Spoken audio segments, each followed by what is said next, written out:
family. Welcome to Toast to Love. And I'm Isaac McJimsey. And I am Jackie McJimsey. We're going to toast to love tonight.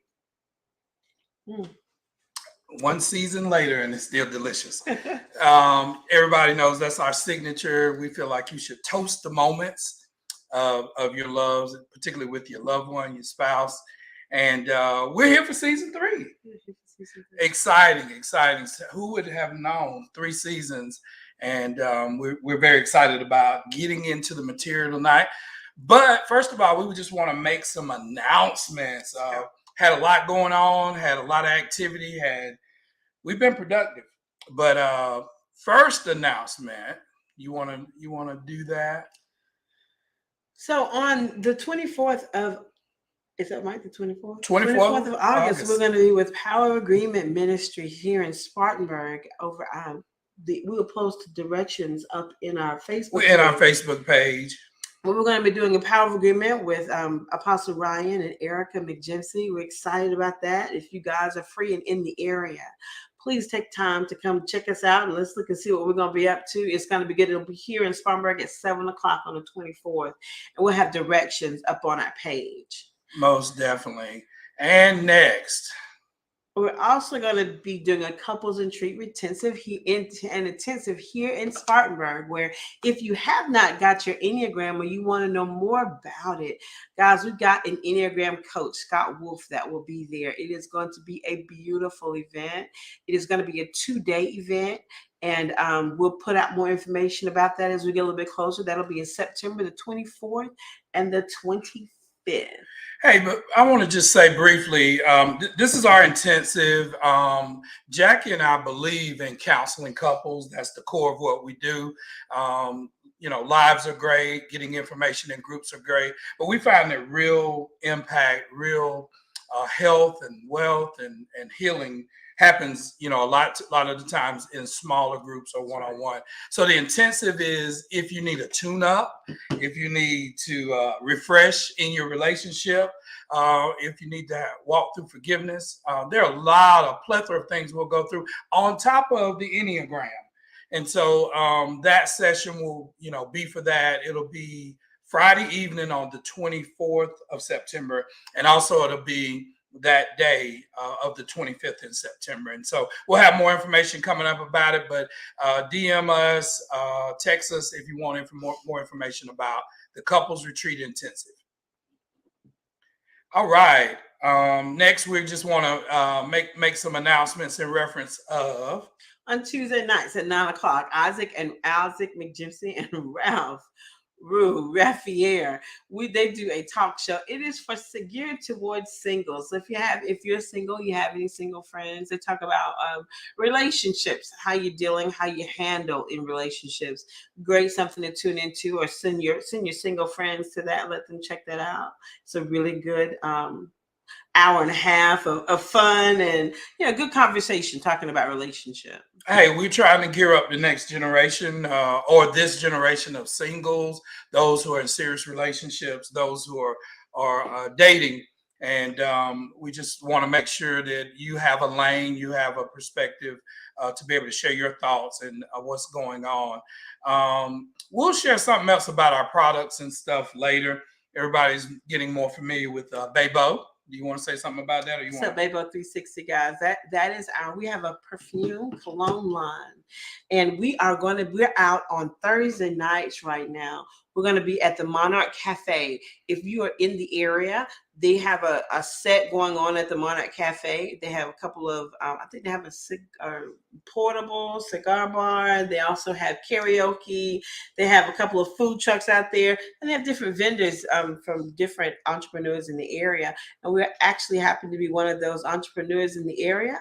If you guys are free on Thursday nights at 7 o'clock, we start over there. Come out and smell our scents. We got a 6-year-old and he tells people my mom and dad make smells and buy bottles. So we have smells and bottles for you guys. Come out, check us out, say hello, grab a bite to eat, and sit down and chit chat for a little bit. Good deal. Those are our announcements. We'll kind of replay a little bit of them at the end. But tonight we're talking about trust. How do you build trust? That's the cornerstone of what we feel a successful relationship is. It's built on trust and close, belief and loyalty in one another. And so we just want to delve into that That's tonight. right. And talk about it. So first of all, just a good brief definition. What is trust? You want to read that for To us? believe in the reliability, truth, and strength of a person, an organization, or relationship. Basically, that's what trust is. Mhm. What does trust mean in a relationship? Yeah, I mean, the word that sticks out to me is reliability. Exactly. Can you rely on that person? Often we get people asking us, "What's the secret sauce?" And Jackie and I, we've been together 32 years, and excited about it. We embrace that. We want to put in 32 more, and we got a goal there. But anyway, what has brought us this far is, particularly in the last 15 years, is the know that we can rely on each other. Exactly. And there are some things that build up into that. And so we, couples believe or rely on a lot of things. Mhm. But the key is for longevity is to rely and believe in each other. That's right. Number one, probably maybe the only verse we give tonight. We may depends on how the Lord leads, but Proverbs 3, 5, and 6 says, "Trust in the Lord with all your heart and soul and mind, and lean not unto your own understanding. In all your ways acknowledge Him, and He'll direct your path." And so, first of all, I think a belief and trust in God is very important. Very important. Very important. And then that directs, as you acknowledge Him, trusting that He will direct your path. I think that's very important. Sometimes in relationships, that's all you got. All you got. And that leads to our first point tonight. Yeah. How do we start with this? Guys, it's values. It's values. If once you are trying to build trust with someone, one of the cornerstones in building trust with that person is determining and making sure that you guys have the same values. Make sure that your values are lining up, making sure that they're meeting up. And we've listed a few.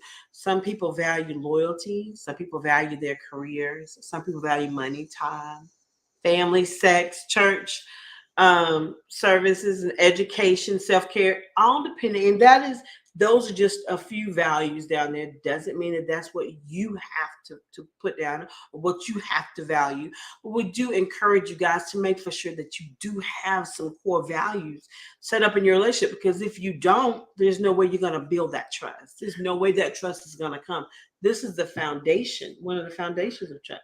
One of the things is, I saw a comment from Devin Stewart. Hey, bless you, brother. Devin. Yeah, I've been together, ups and downs, trials, tribulations, storms, all of that, the joy of being married, all of that. I think the core of it is we have similar values. Mm-hmm. And after 32 years, our values are aligned.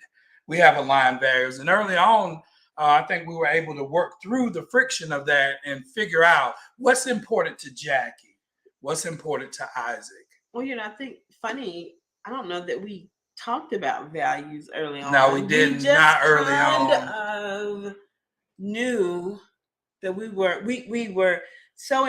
becoming one, and I think we were at the time running for God. So that was a main value. Right. And one of our main values was making sure that we went to church every Sunday, that our children was with us, that they were being taught.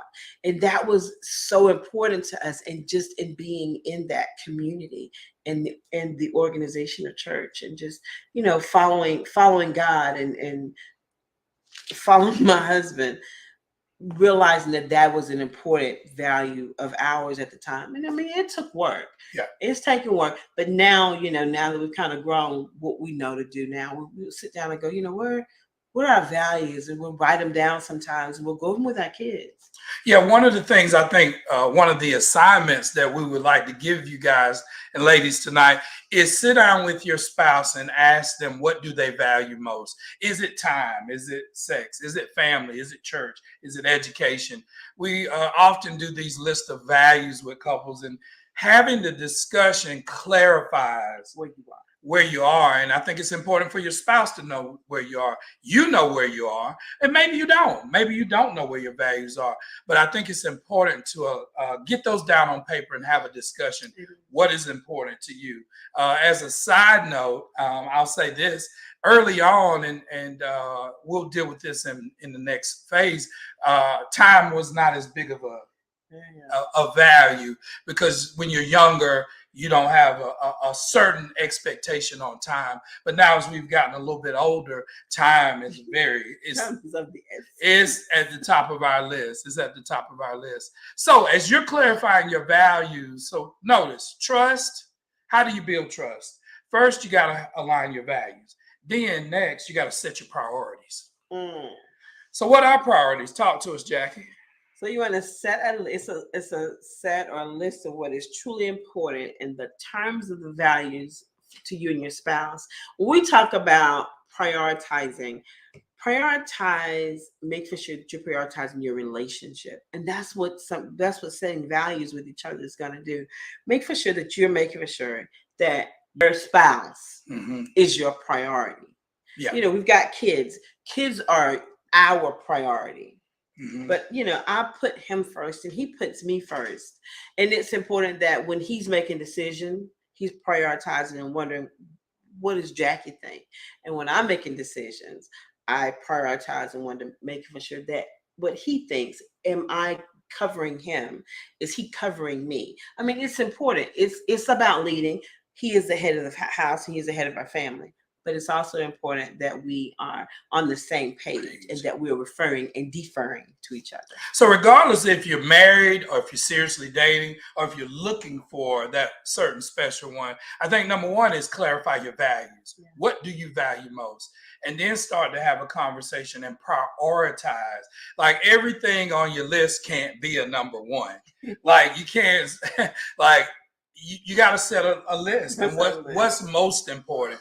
And then what comes second, and so on and so forth. So just as a side note, we were talking about time and how when we were younger, now time is a priority. It's of the essence. And sometimes I can not as much value our time. I can stack a lot of things to be done. And so that can cause problems. And so now if time is a top value, it leads us to our next thing, which is boundaries. Oh, that's a big one, family. Boundaries is a set of rules that protect your relationship and what makes you feel secure with your spouse. So before she jumps in, just want to say hello to a few people. Of course, we got Ralph on. Thanks, Brother Devin, for getting on. We got Mary Elizabeth Webb and Miss Valerie Hill and Shannon Cleveland, and of course, Miss Inetta Lowry. And so they're on, and we have many others on. And so thanks for being on. We don't count it robbery for you to take your time while, you know, the kids are getting ready to go back to school. And this is a big day. And so thanks for taking the time. But we ask, share if something we say or, you know, inspires an idea with you. Put some hearts. Yeah, give us some hearts. Give us some shares. This is our third season of doing Toast to Love. And so we're excited. This season is going to be great. We have some interviews coming in, but also we're going to give some good content. So we just thank you for just sharing in. But we're talking about boundaries. I want to give a shout out to Soroy Van Horn at the Business Underground in Indianapolis. Hello, my friend. What's going on, family? Hughes. Thank you so much. Yes. For spending your afternoon with us. We won't keep you long. We do want to share a couple of other things with you before we hop off. Boundaries. So these are a set of rules. So you remember I was talking about time. I'm a very ambitious person. And I can find 50 projects for Jackie and myself to do and our family to do. But at the end of the day, I have to prioritize what's really important to us as a couple and to us as a unit. And so we set those priorities and you step beyond those boundaries, which sometimes I can. You know, there's boundaries you step beyond. Now you know that, hey, I've gone beyond the place and something could happen. And Jackie was going to give a great example. When you start to step beyond boundaries, it leads to what? Neglect. Neglect. Setting beyond your boundaries can lead to neglect in your relationship. Yeah, most definitely. What happens? How do you know you're neglecting someone? What is first of all, what is neglect? When you begin to lose appreciation for your mate or take them for granted. Take them for granted. How do you know, or how would you think that you're in this stage? What tends to happen? We start to get complaints. Right. You're not spending enough time with me. You're not doing this, or you're not doing that, or I'm not happy, or just the constant complaining. And then as a mate, what you tend to feel, you tend to feel bothered or badgered or nagged, and that's not a fun place to be in, and nobody likes that. So what tends to happen, and what we're doing, guys, is we're going down the slippery slope. So we started with what? Trust. Trust is built. It's built slowly, but if you got to set those values, and if you don't set those values, then you don't have priorities, and if you don't have priorities, you're going to go beyond boundaries. You're going to go beyond those boundaries. And once you go beyond those boundaries, you become neglectful.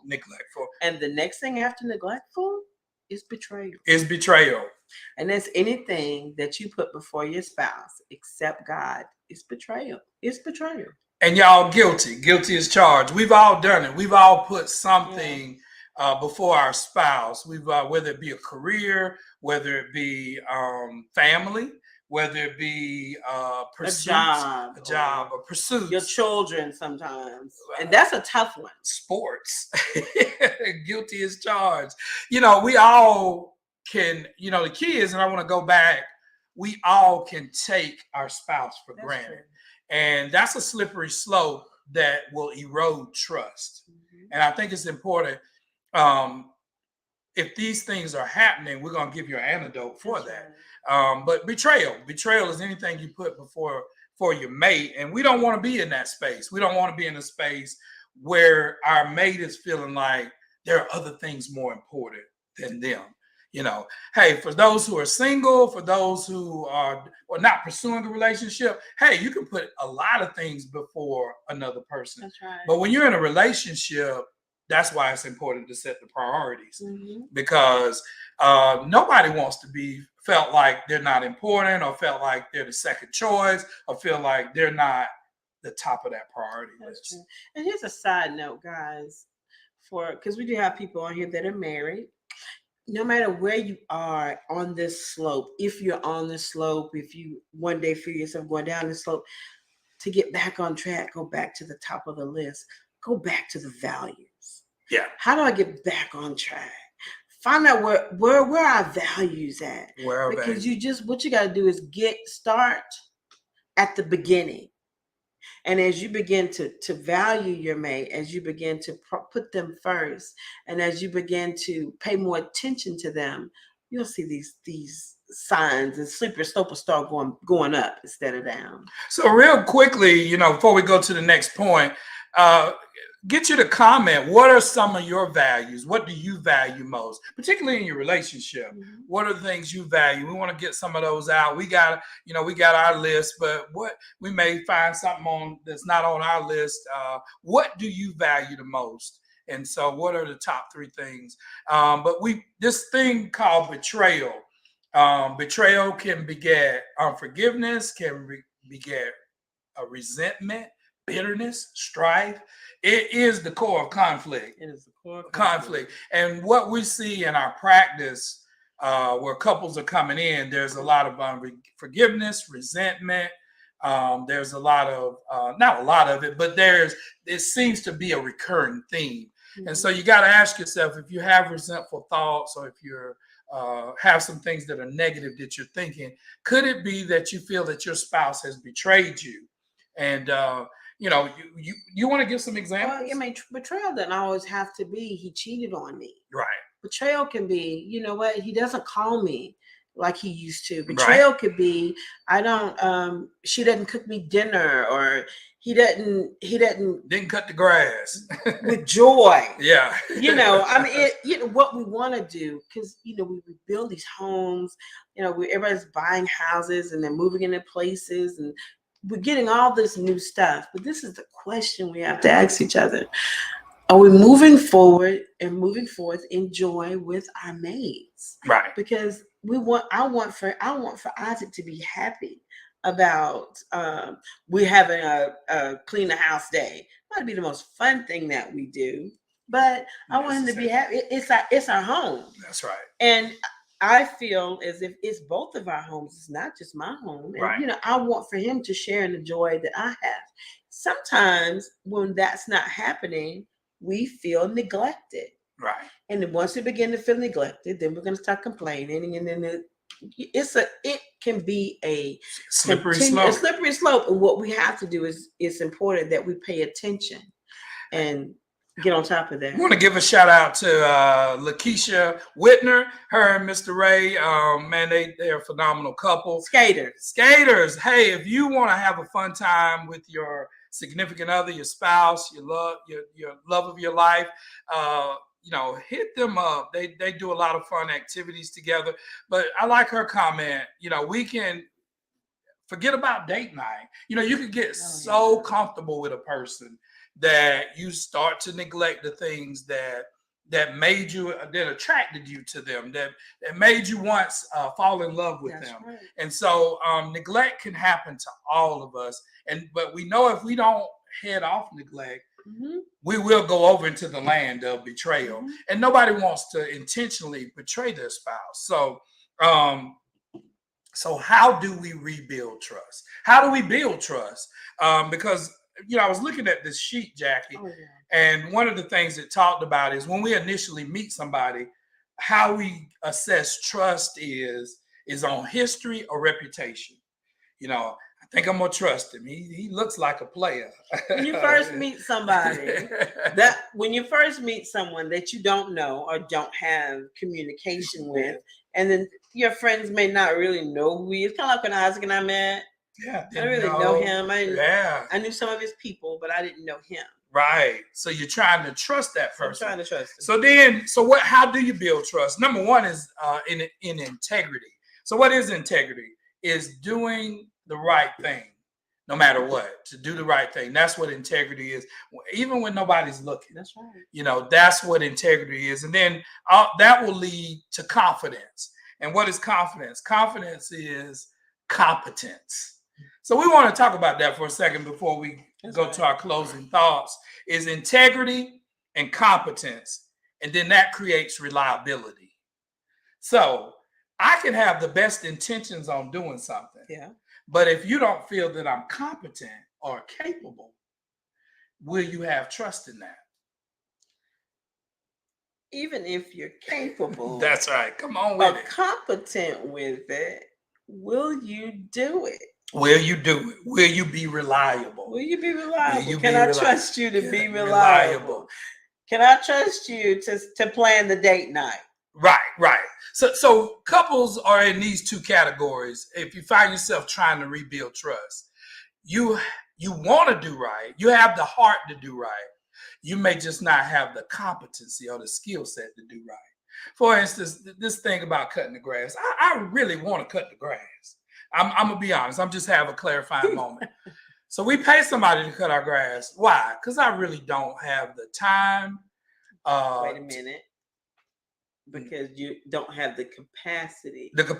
He doesn't have the capacity right now to cut the grass. I would love to cut. Schedule is full. So I don't have the competency. I don't have the ability. I just don't have the time. You don't have the capability. You don't have the capacity. You can't stuff one more thing into your schedule. So what does that look like? Me making a promise that I'm going to cut the grass, but did the grass not get cut? So what does that look like in other areas of our life, whether it be doing chores or whether it be date night or whether it be paying bills? Some of us have a good intention to do some of these things, but we just don't either have the time or the capability of doing it. Mm-hmm. Now, the other category is you know how to do it. You just don't want to do it. That erodes at trust. That erodes at trust, because what our spouses need for us to be is reliable. That's right. At the end of the day, can I count on Isaac? There was a saying, I'm going to put this out here. Brother Devin, Jackie and I have been together 32 years. So in the beginning years, there was this saying, people say, well, do you trust Isaac? And Jackie would say, what would you say? I trust Isaac to be Isaac. And boy, I reveled in that. That was such a good I thing. thought that was a good thing. I trust Isaac to be Isaac. What she was saying, in fact, when I found out years ago, is I trust him to be him. That doesn't mean he's going to always do us right. And so he's gotten a lot better. He is so much better. Oh, man. He's a different person today. Most but in definitely. the beginning, it was rough. It was a little rough. I trust Isaac to be Isaac. Yeah. Isaac's a different version of him. Thank goodness for the help of the Lord. But Jackie knows me to be authentically myself. It's not you try to pretend to be something else, but your spouse knows you. Hey, and that's just like me. Like, can I cook? Yeah, I can cook. I have the capability to cook. I am capable of cooking. I have the knowledge to cook. But you know what my problem is? I don't have time to cook. That's right. I don't have time to throw it in my schedule all the time with everything we have going on.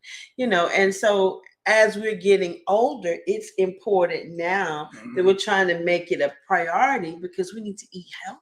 Exactly. Because we're getting older and we need to take care of our health, and it's important for our life that we do that. So, it's just so much in that.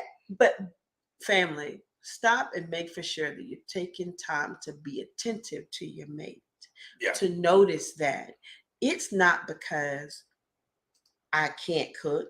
It's not because he can't cut grass. We understand right now we're at a spot and place in our lives where we have the capacity of doing a lot of things. So some of the things that we can spawn off, we should. And we set priorities. I think it's the key is set priorities about which way you want to do. So let's hit it. We're in closing mode because we don't want to hold you. We know that school is coming up. We know that first day of school for many, and we want to pray. We want to pray for you guys. We want to we'll talk about that in just a second. But so what if you find yourself in a space where you don't trust your spouse or you don't trust a particular thing about them, whether it be, are they flirty? Can you trust that they can handle themselves around the opposite sex? Are they on their phone too much? Are they on their phone too much? Can you trust that they're going to pay that bill? These seem like simple things, but they can pile up on you and cause a lot of mistrust in a relationship. And if you got mistrust operating inside your relationship, man, it's not a good thing. You got trouble. You got trouble on your hands. So the first thing we want you to do is sit down with your spouse and ask them what their values are. What do they value the most? What are the 3 or 4 things they value the most? And start to talk about that. But the next thing we want you to do is ask yourself a couple of questions. Number 1, questions to ask myself if I'm struggling with mistrust.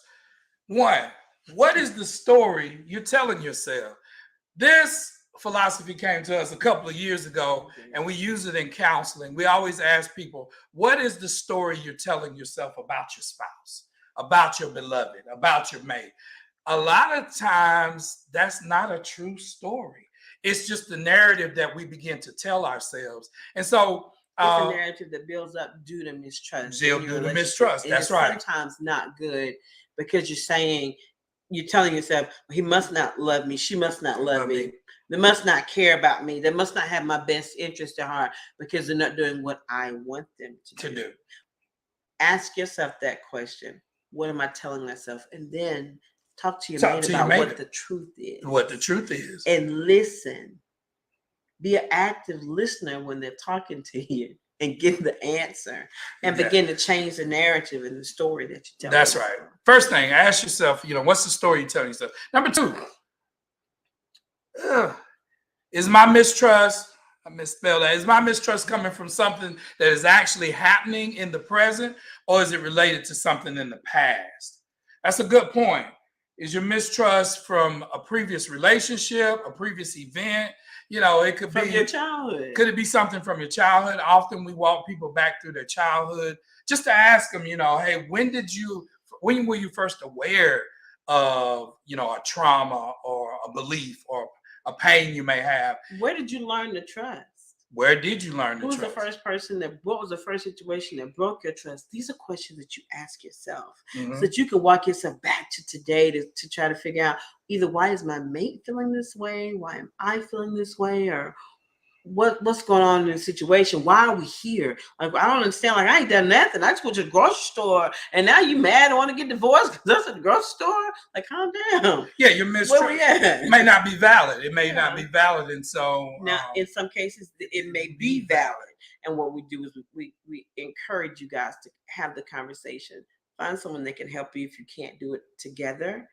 Find somebody to help you. That's what we're here. That's why Marriage 360 exists. most definitely. Third question, number 3. Do I feel comfortable asking for what I need and allowing myself to be vulnerable? You know, I'll share this.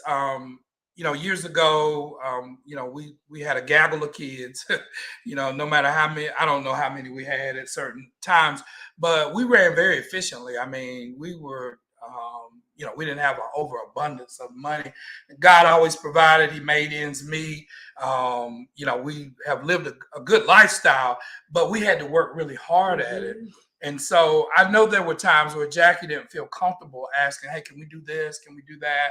Or vice versa. I might have not felt comfortable asking her because it just did not fit in the budget. And so that's an example of it. Of course, we're in a different place, different spot now, but you should always feel comfortable to ask for what you need, to be vulnerable enough to say, hey, this is something I need. If you can't do that, then that's obviously the root of mistrust. And that's not a good place to be. And check yourself. I mean, we're asking you to ask these questions so you can kind of find out. This is self-evaluation questions. Why am I in this spot? Why do I feel this way? We're gonna do one more for y'all, just because I'm feeling pretty good. But this last one I think is very important. Do I bring my best self to the interactions with my partner? Woo, man! Let me get off my own toes with that one. You know, are you bringing the best version of you?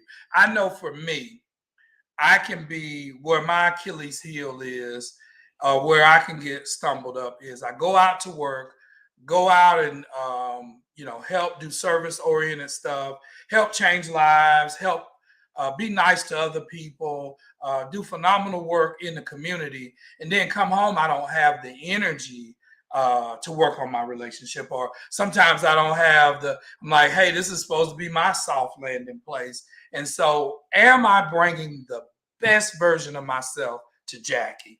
And there have been days I haven't, and there have been days that I have. So, but the key is to work on that. Am I giving my spouse my best? Do they see the best of me? Not that we don't allow them to see some of those down things about us, but am I making a conscious effort to be the best person to her? And that's work. That's work, family. That's tough work. We often ask, you know, what is the work of relationship? That's the work of relationship. The work of relationship is bringing your best self to the table, stopping to take a beat or take a breath before you have that conversation. Yeah, Brother Devin, I've learned to be transparent because you know what? People see this stuff. We think people don't see it. And of course, our spouse sees it. She knows everything about me. I know everything about her, but I'm trying to be more transparent. And Lakeisha, thanks for commenting. Yeah, it's a loaded question. And of course, we all realize we come up short. But guess what? Today's a new day to do better. When you know better, you do better. You do better. And thanks for commenting. Just want to acknowledge another couple of people. Thanks, baby girl Tawana is on, our sis, and Edmund Davis, author, motivational speaker, program leader in the Midwest. He's on. Man, thanks, bro, for getting on.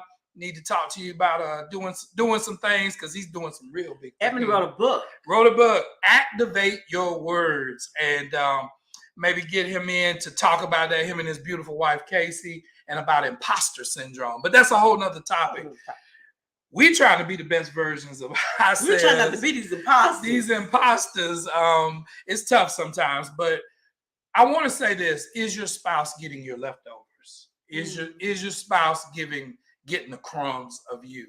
And so Guilty is charged, Sometimes we all get in that mode. but hey, we got to work, and it starts with you asking the question: am I bringing the best me to the table? Best me to the table. So y'all, we're talking about trust. This will be a 2-part session. It will. We're gonna do this next week. We're gonna continue to tell you how to build trust. We got we got some tips on We got some more tips on it. Just as a quick announcement, we gotta put this in. Bebo 360. It's our brand, it's our staple. If you want to get our products, reach out to us. We have 11 cents, 11 smells. So that as well. We also want to mention Nori. Oh man, it's been great to partner with Mr. Ralph Sweeney, and he's done some great things in the community and in the world of just. It's summertime, so if you want your skin to be soft and silky and smooth and smell amazing, that's right. The King's Blend and the Queen's Blend is where you want to be with Denori, guys. Yeah, most definitely. Yes. So we just wanted to make those announcements, and don't forget, in two weeks, we're building this while we fly, and I want to get this banner off. So Power of Agreement. Apostle Ryan and Erica McJimsey will be doing that on 8/24 at 7 p.m. We will give the place for that. We had a great time last time with that. They really are believing supporting couples, so that's a phenomenal thing, and we're excited about that. And then the last announcement that we wanted to make is that on 9/24 and 9/25, we're partnering with Scott Wolf and also with Apostle Ryan. We're going to do a couples retreat intensive. We'll have more information coming out. That will be here in Spartanburg. So couples, please remember, loving is a skill. If you do not practice it, you will lose it. Yes. So stick close, and we'll see you guys next Sunday at 7 o'clock. Good night.